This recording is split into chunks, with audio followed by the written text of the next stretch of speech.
Welcome back. While we were sleeping, well, virtually sleeping, believe it or not, a whole bunch of new super lords have come to visit us.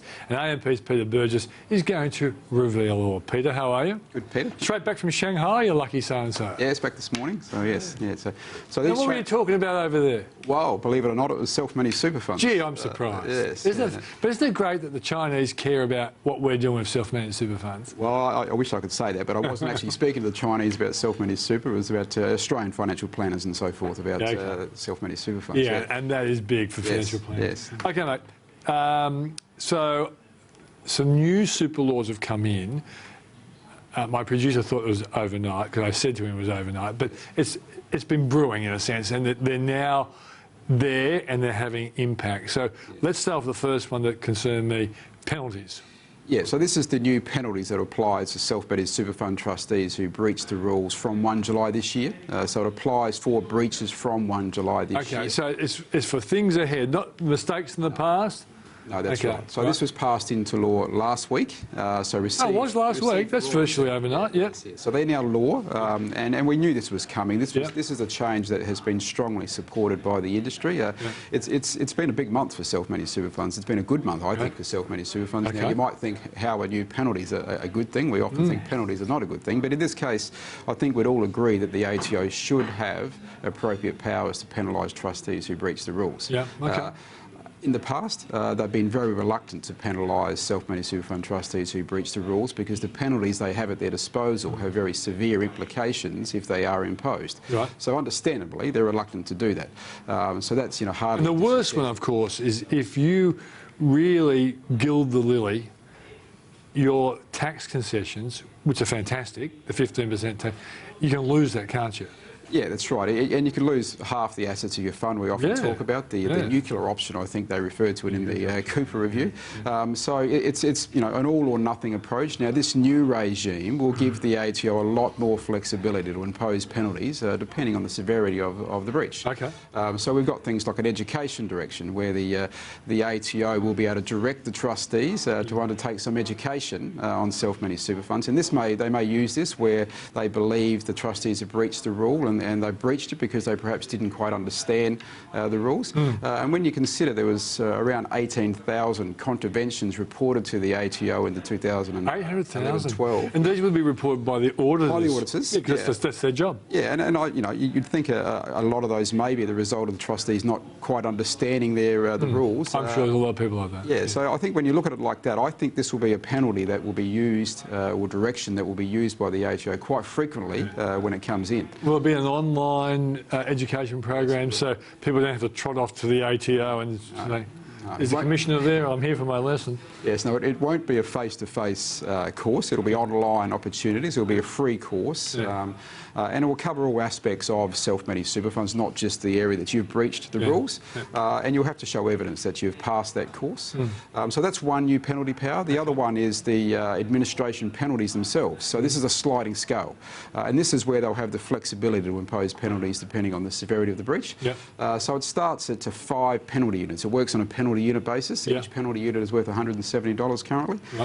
So it starts at the low end, if you like, $850 penalties for not providing statistical information to the regulator or to the ATO like you should have. Then increases down to $1,700 penalties. And these are penalties that are imposed if you're not keeping proper records.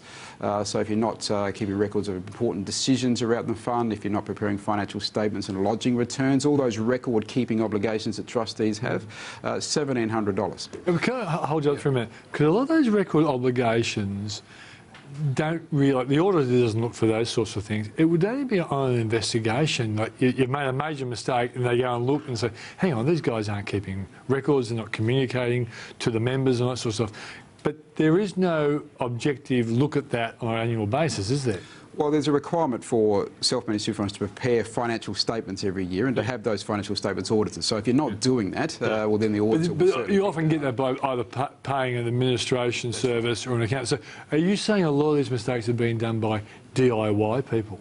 you think? Well, possibly, where they're not, and you know, this is where a professional self-managed super fund administrator can help you keep your fund on track. You're still ultimately responsible for what you do as a trustee, but a professional They're keeping their eye on you in a sense. You know, they can prepare these documents for you in terms of minutes and making sure that the important decisions affecting the fund are being minuted. So if you are doing things yourself, then it is important that you do keep these records. And this is what these new penalties are there to do.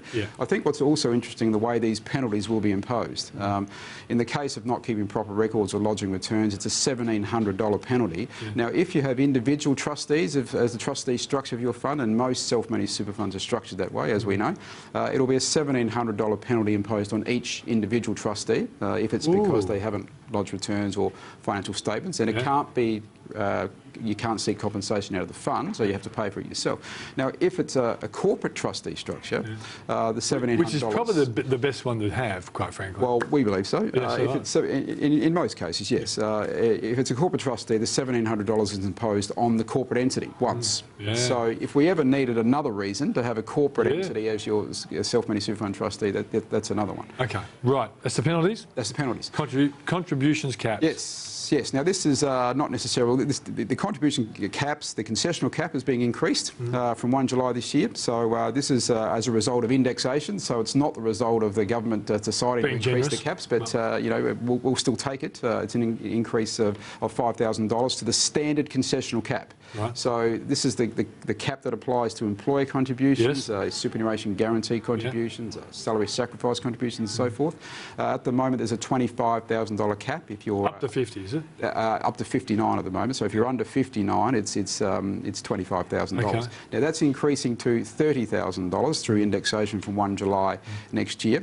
But we've also got to remember that it's already legislated that if you're between 50 and 60, your concessional cap is already going to go to $35,000, and it's already at $35,000. And that doesn't come into July 1, I presume. That's right. And it's already $35,000 if you're 59 or more from 30th of June last year. So this sounds very complicated, but the best way to get your head around these caps is to look at your age at 30 June 2014.